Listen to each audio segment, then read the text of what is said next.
Hello. Hi, my name is Beloved, and welcome to Beloved Oracle Speaks.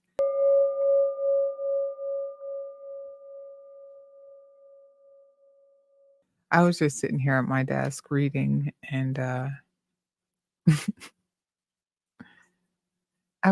started to think about eternity, and then I was remembering the first time that it settled in on me that what eternity was. And I remember I was under 10 years old. I remember being just very just disappointed and upset that there was no end to, um, at that time, what I was experiencing or had actually, yeah, what I was experiencing and what I had experienced, and just feeling burdened by eternity. And then so I laugh to myself now because if I would have known what I know now or had I was raised in church, but I needed it. That wasn't it. It didn't, it, I have a lot of appreciation for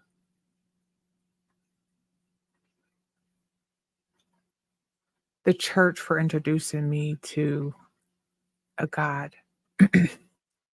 um, but it wasn't until I stepped away for the second time and started really digging um, deeper within myself and looking at other spiritual teachings from other religions and other spiritual paths. It was then that I found the answers that I was looking for. It was there where the information that I had gained during my time in my youth was married with a truth. Um, but I don't want to digress. But I just wanted to share that the drama of realizing that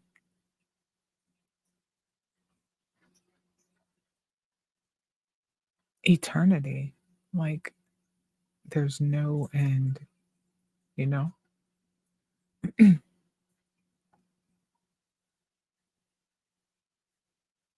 But the reason what made it so hard was because, I was growing up in a home currently at that time with um in a home where there was sexual and physical abuse taking place. And um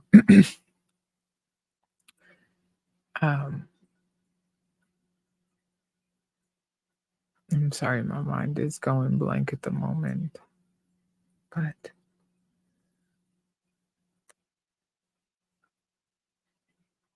oh, I thought I was at that time, I didn't know how to put I was still in it too, but I didn't who? This is good. Hold on here. It's one thing to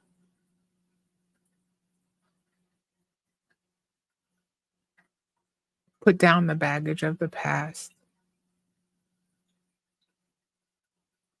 When you are a child living in a home where sexual abuse is occurring,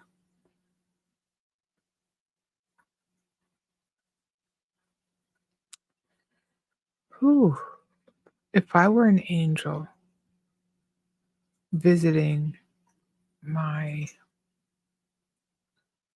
younger self, If I were an angel visiting my younger self in the foster home, okay, um, okay. If I was an angel visiting my younger self in a foster home, knowing,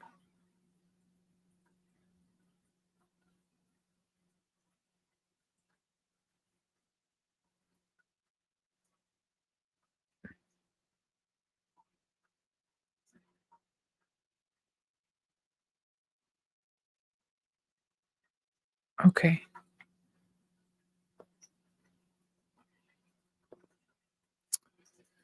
I would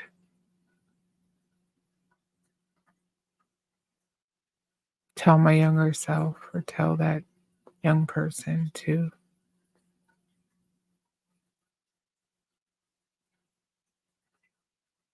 you know,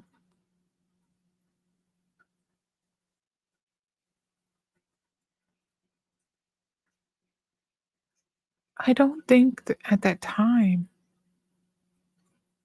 even living in the home with sexual abuse, praying for it to end, I don't know.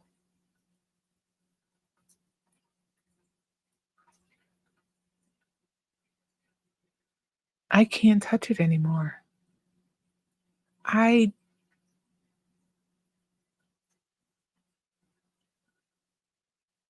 I don't know the feeling.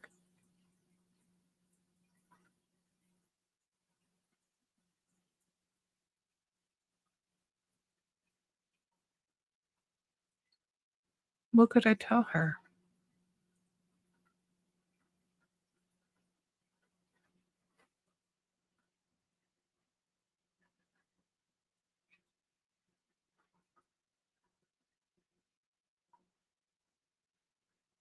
You know, it's interesting. A lot of the abuse that this one went through, um, there was a lot of dissociating that took place, and a lot of splitting happened within this one during that time, uh, which they actually later called it a protective mechanism. And a lot of people who are raped or in like a very a tragic accident, or even kids getting abused, and sometimes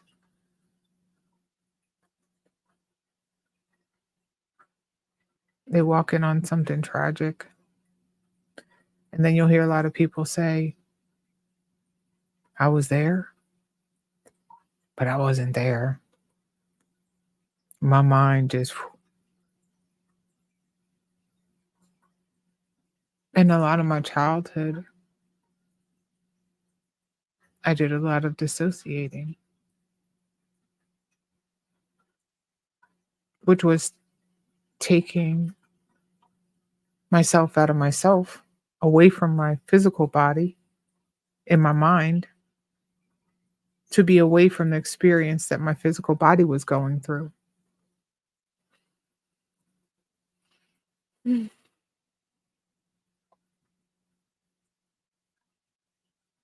Now looking back,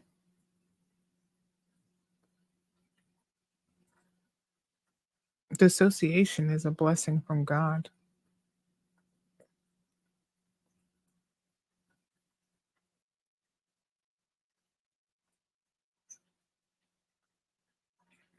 Even when people get in traumatic accidents, the first few minutes of that accident, like during the accident and the first few minutes afterwards, they have a huge adrenaline rush.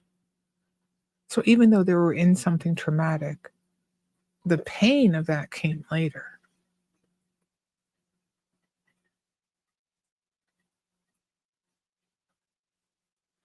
The pain of the recovery from the accident.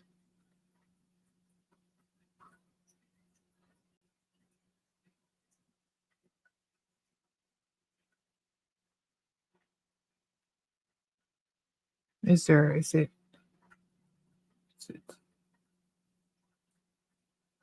Is that what they mean when they say, like, it's grace?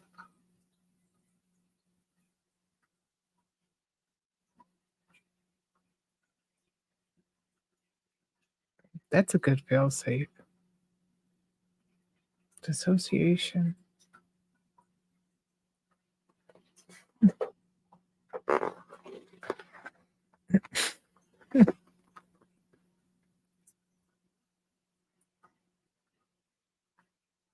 Hmm. This is what I was reading.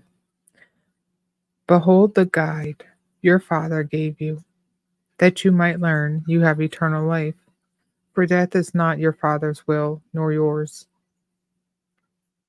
And whatever is true is the will of the Father. You pay no price for life, for that was given you. But you do pay a price for death, and a very heavy one. If death is your treasure, you will sell everything, even to purchase it. And you will believe that you have purchased it because you have sold everything else. Yet, you cannot sell the kingdom of heaven. Your inheritance can neither be bought nor sold. There can be no disinherited parts of the sonship, for God is whole and all his extensions are like him.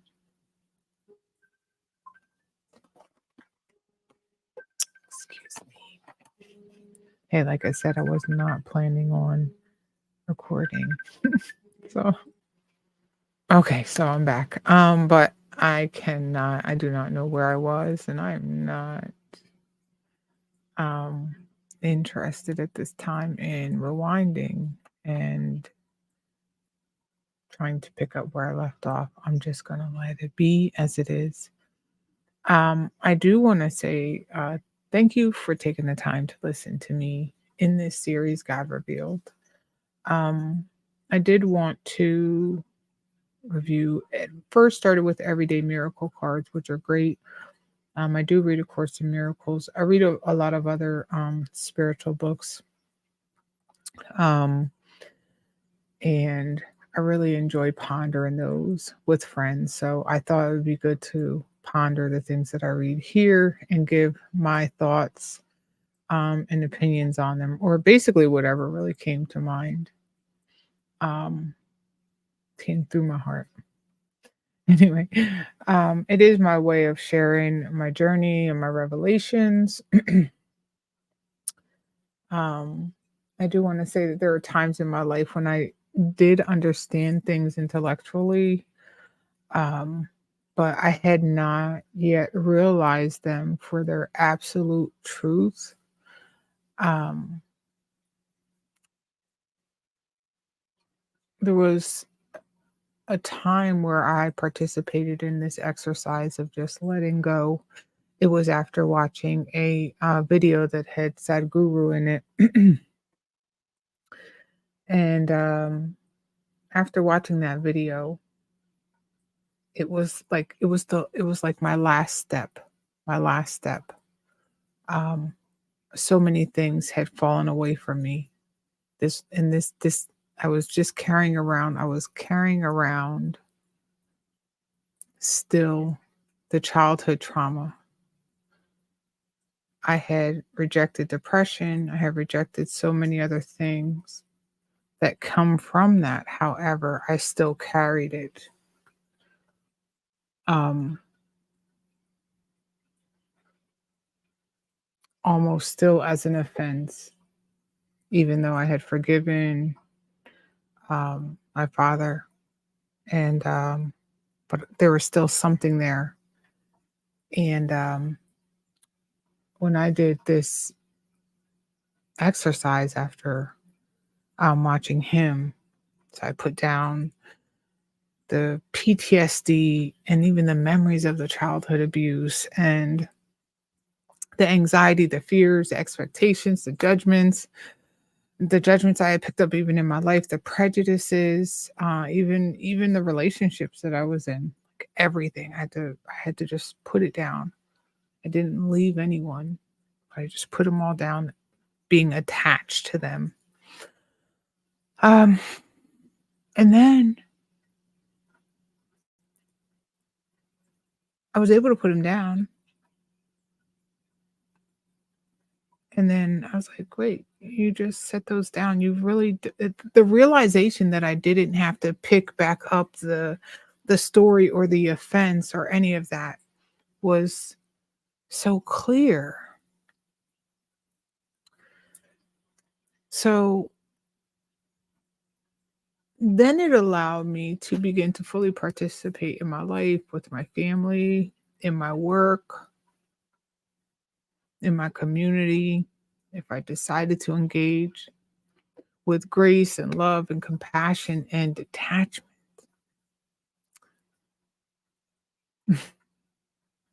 I made a note, you know, not holding anything as an idol,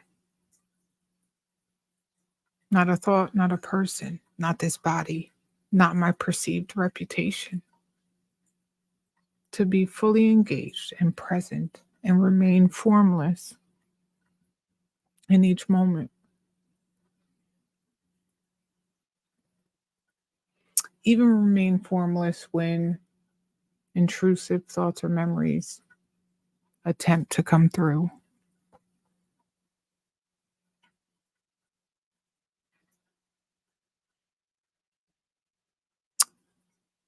It is a blessing and freedom from bondage.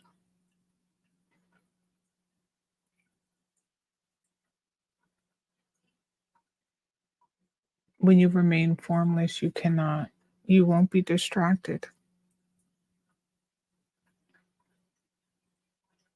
You won't be distracted into the lies and the illusion.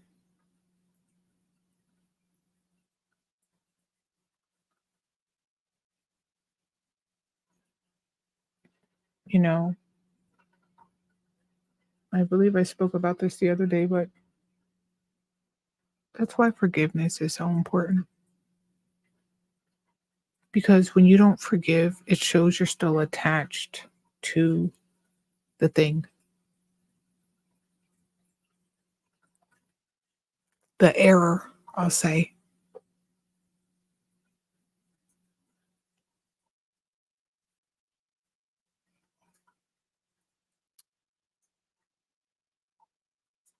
You have to remove the error.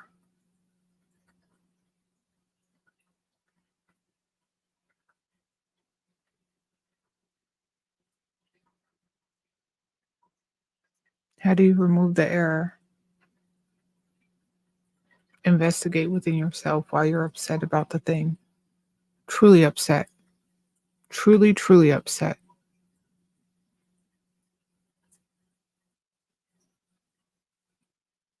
And if at any time you're still pointing outside, then you're in error.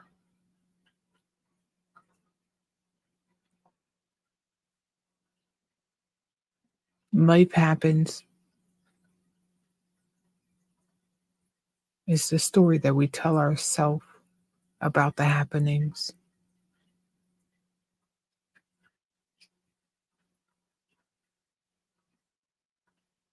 That is a thief. And that lends to the illusions. Lends to the illusion that we're never going to be able to get over it.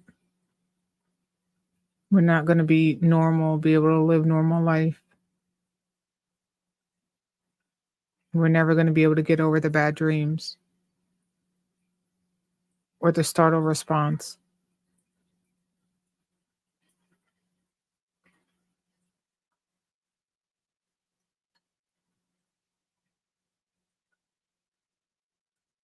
Read all the material. It says it'll take a lifetime for those who are sexually assaulted to heal from it. But I'm here to tell you it doesn't have to take a lifetime. And I can honestly say it didn't have to take me as long as it took me. I tricked myself into thinking I was healed enough that I was okay enough.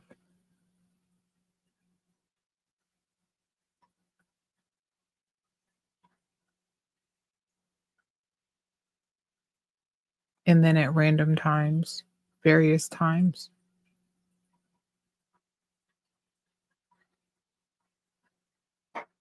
I was willing and ready and waiting for weakness to come and to join me,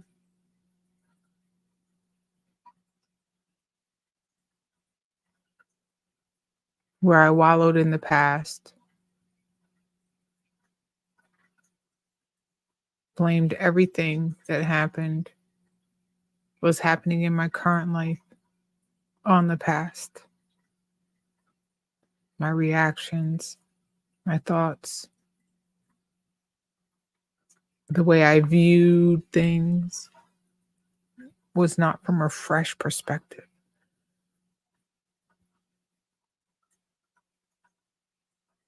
It was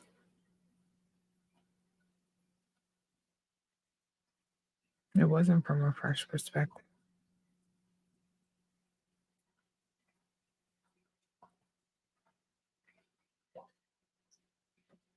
And once I put it down, once I let all of that go, once I stood there just naked as a soul with not even a body, just naked,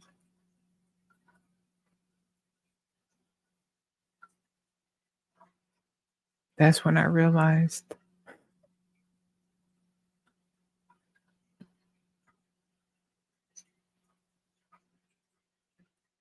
I was well.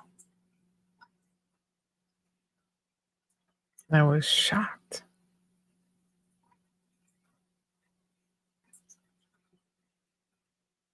and at awe where I found myself. It's like if you live in a community that's near a dump. So even when you go outside, regardless, the most beautiful day, the birds are chirping, everything is storybook. If you took a picture, it would be beautiful storybook. Yet the air from the dump, right there, as soon as just in your house, when you open the windows, when you run the air, just it's there, just that's kind of how life was for me. Everything seemed like it was okay. Like, cause start to progress, like you're not suicidal and, you're doing good. And, I've always worked and professionally never had a problem. So all of that.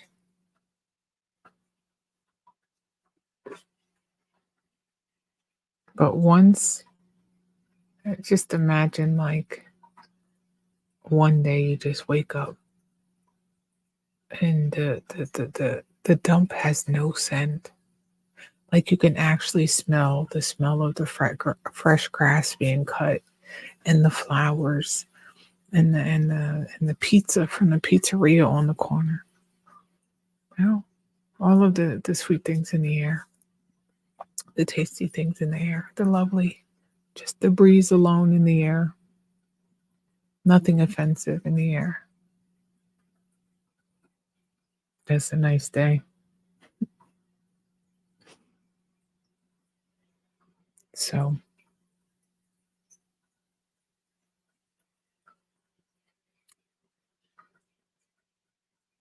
yeah, I think that is, I think that's enough for today, or at least for this time. I thank you for dealing with the interruption. I'm not even sure if I'm going to keep it in here. So, I really try not to edit through these God revealed videos because I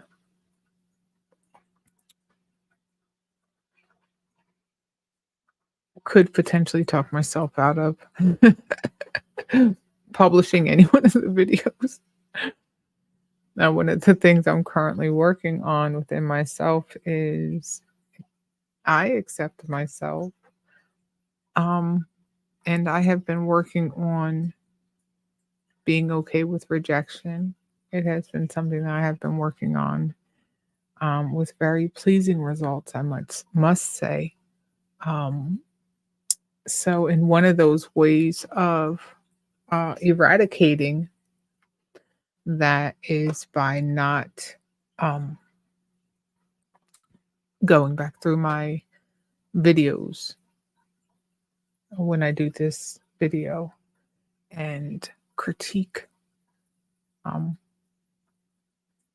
what was said and or wonder, is that going to make sense to someone? I mean, but then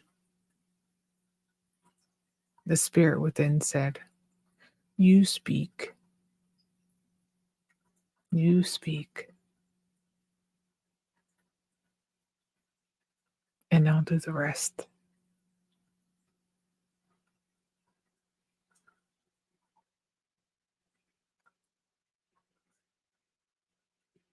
Again, I want to thank you for watching, and I'll be back again.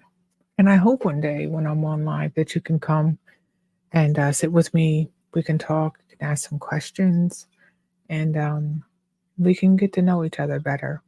I am used to going live and talking to people live versus sitting and speaking to the future you. Um, Again, namaste and have a beautiful day, darlings.